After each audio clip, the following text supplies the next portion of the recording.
Next on Currents News, a bomb scare paralyzing Lower Manhattan this morning. Police say the devices were actually rice cookers. An about-face for the U.S. Congresswoman barred from Israel after the country has offered to let her visit. She's saying the trip is off. A Christian man's only relative died in El Paso's mass shooting. Today, her funeral may draw hundreds of strangers. Plus, faith after flames. An Iraqi church destroyed by ISIS restored to its glory, filled with pews of believers. News from the Catholic perspective starts now.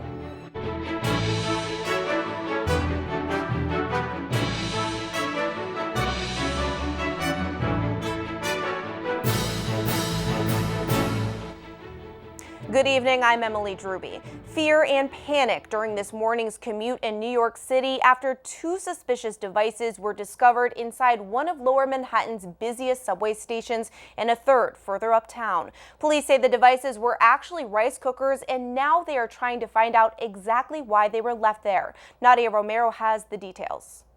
3 rice cookers left in New York City were all deemed to be safe after causing a scare during Friday morning's commute. Because of the timing and the placement and the items, we're carrying this right now as a hoax device.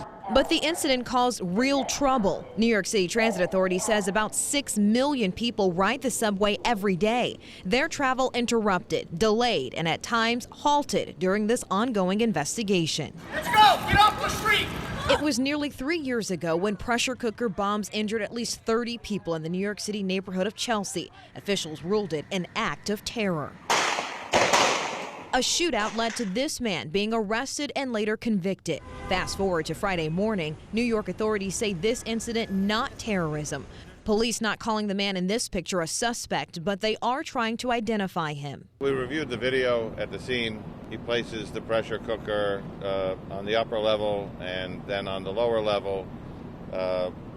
So there's a person of interest. Obviously, we'd like to speak to this person. New York City's Transit Authority now reminding everyone of the slogan, see something, say something. Nadia Romero, Currents News. Some breaking news tonight. New York City's chief medical examiner is refuting conspiracy theories that Jeffrey Epstein may have been murdered. Instead, autopsy results show he hanged himself in suicide. The determination comes 6 days after Epstein was found dead in his cell at the Metropolitan Correctional Center in Manhattan, where he was awaiting trial on federal sex trafficking charges. Firefighters are saying their final farewells today to a brother who died in the line of duty.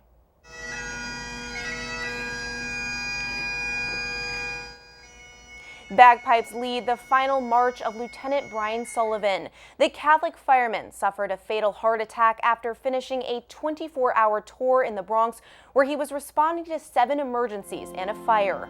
During the day, Sullivan had complained of pain and discomfort, but continued responding to calls. He was 54 years old. Sullivan leaves behind his wife and 2 daughters. Pope Francis sent an encouraging message to Chile today after Catholics there opened a new center to prevent sexual abuse. Ustedes con todas las ciencias auxiliares.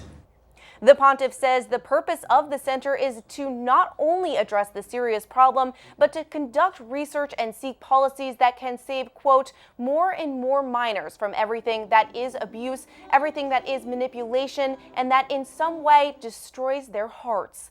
The new facility was funded by the Catholic University of Chile and a Chilean foundation whose mission is to combat abuse.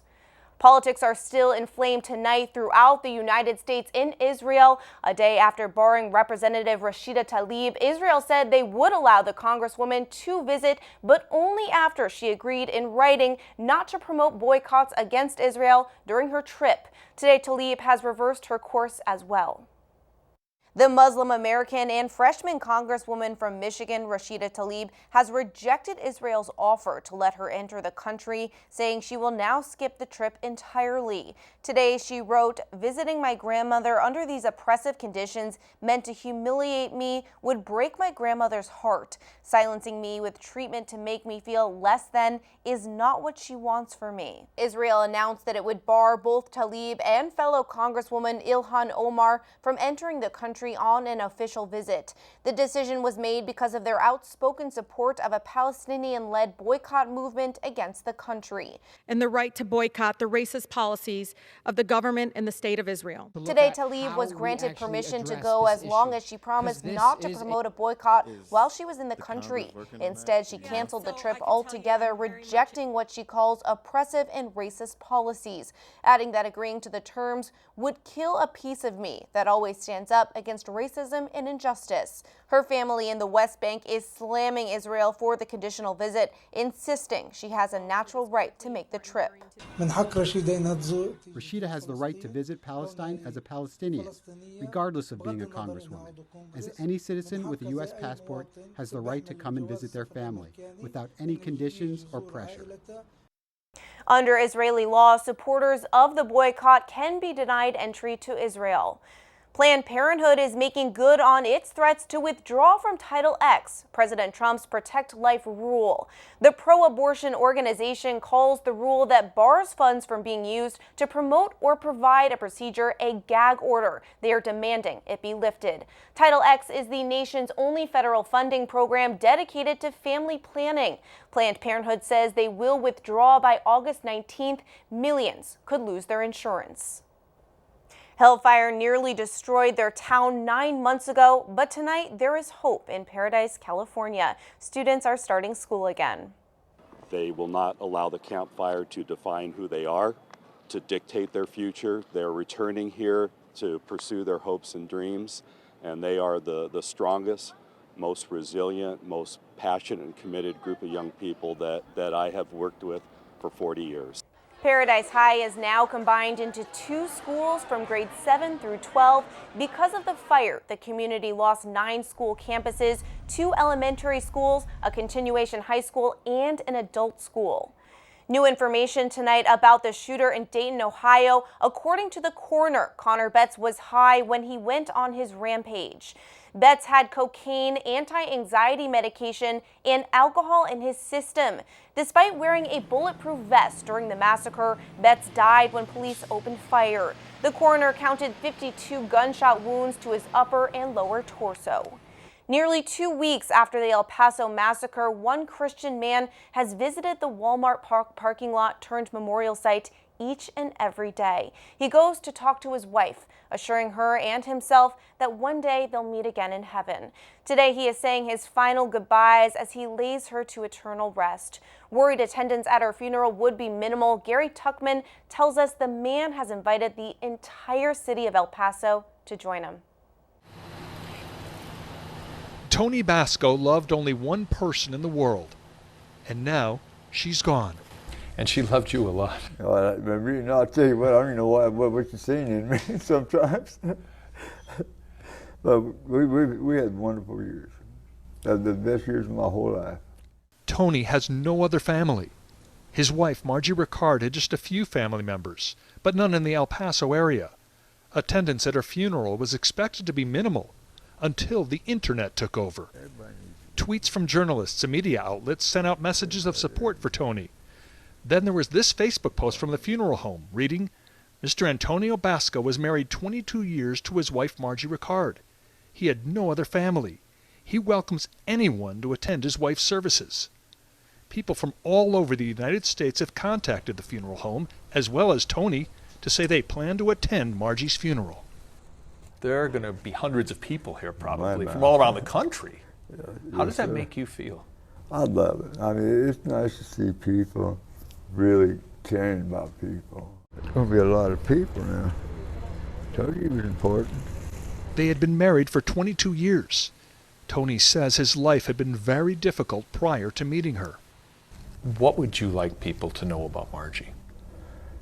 She was a caring, loving, the most beautifulest person.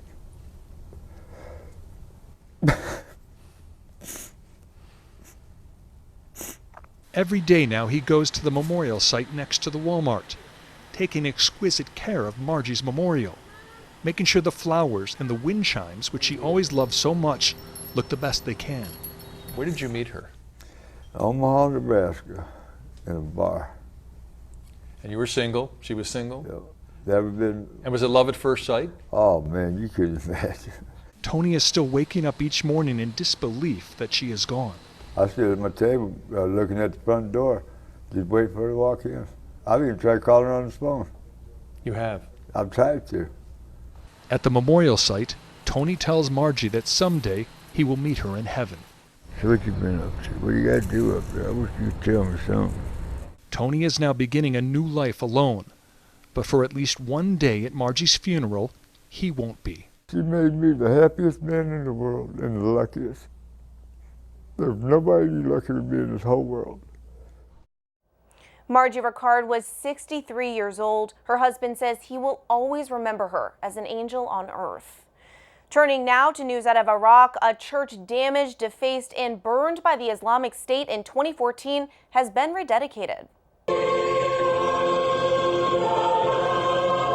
Now faith has risen from the ashes. The Syriac Catholic Church of Mar Behnam and Mart Sarah in the Nevia Plains was blessed yesterday, just in time for the Feast of the Assumption.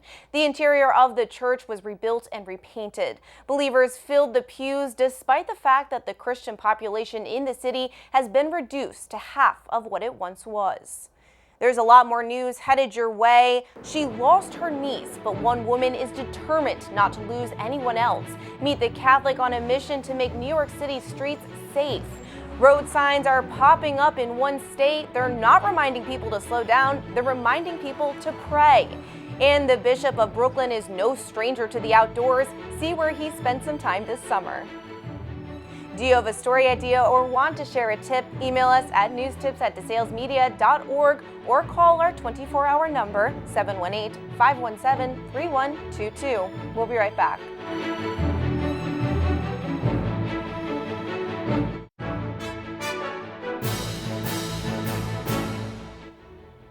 Tonight, we are taking a look back at the powerful story of a Catholic woman and her niece. Their lives changed forever in the summer of 2018, a horrible crash that could have been avoided. Together, in spirit, they're fighting to make New York City's streets safe. On Utopia Parkway in Whitestone, Queens, there's a plaque honoring Madeline Sershin. On June 25, 2018, the St. Francis Prep Honor student's life was cut short. She was in the crosswalk, she had the right of way, and a driver slammed right into her, killing her.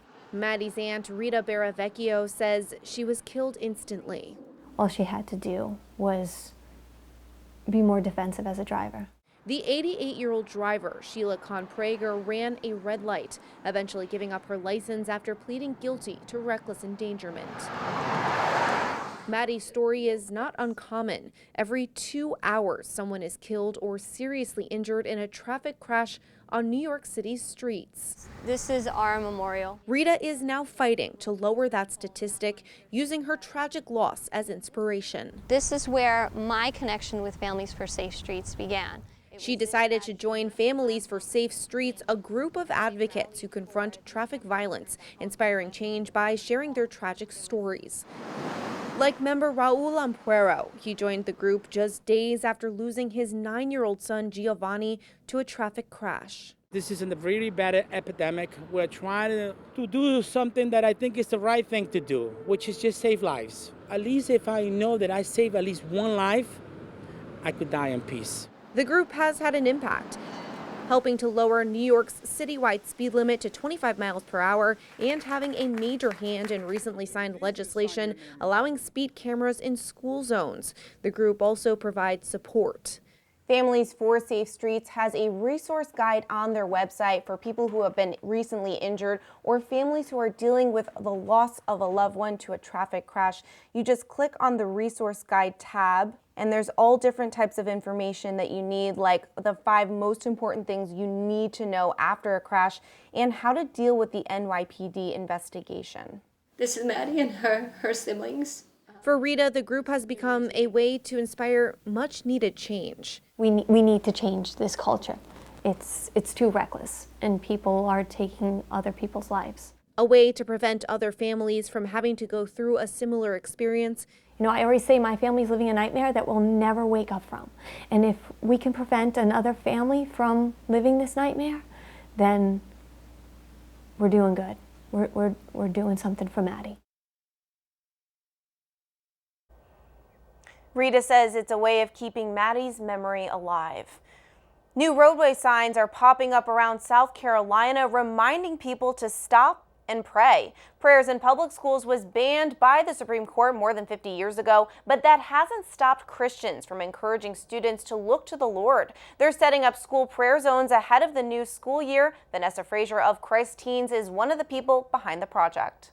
You know, we want this next generation that's coming out of our public schools every 365 days to be, productive citizens with wisdom, understanding, knowledge, skills and abilities, and everything you would want from a graduating class. The zones are winning the backing of churches and schools who say prayer needs to become more regular. Earlier this summer, Bishop DiMarzio spent some quality time with an organization near and dear to his heart. Currents News' Tim Harfman was in the Catskills more than 100 miles from home.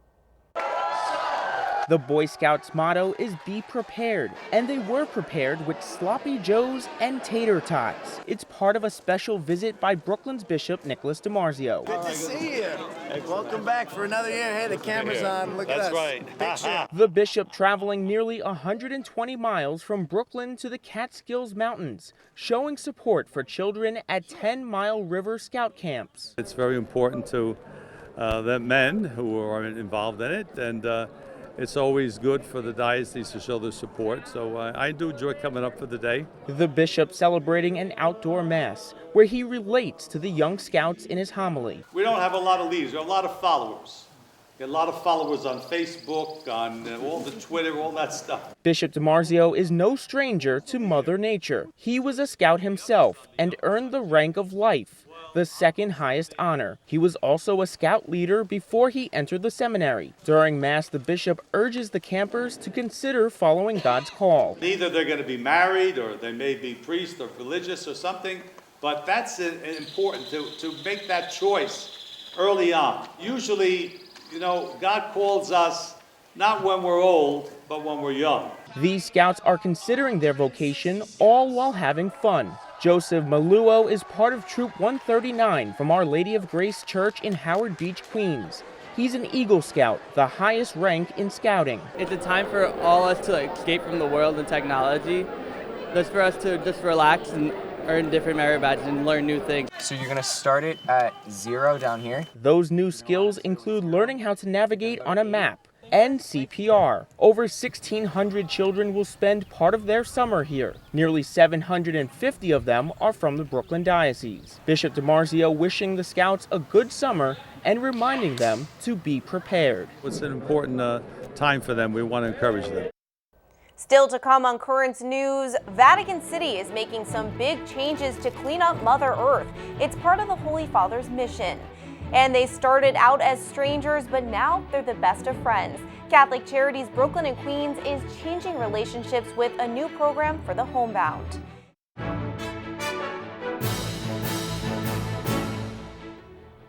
Vatican City has an announcement to make. The tiny territory will no longer be selling any single-use plastic items.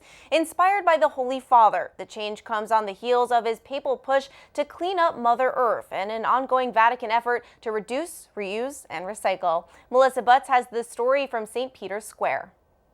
Single-use plastics such as these plastic cups will no longer be sold inside the Vatican in an attempt to reduce their plastic waste.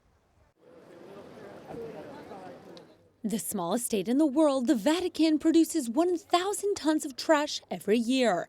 Meanwhile, according to the European Union, world plastic production has gone from 1.5 million tons in 1950 to 322 million tons in 2015.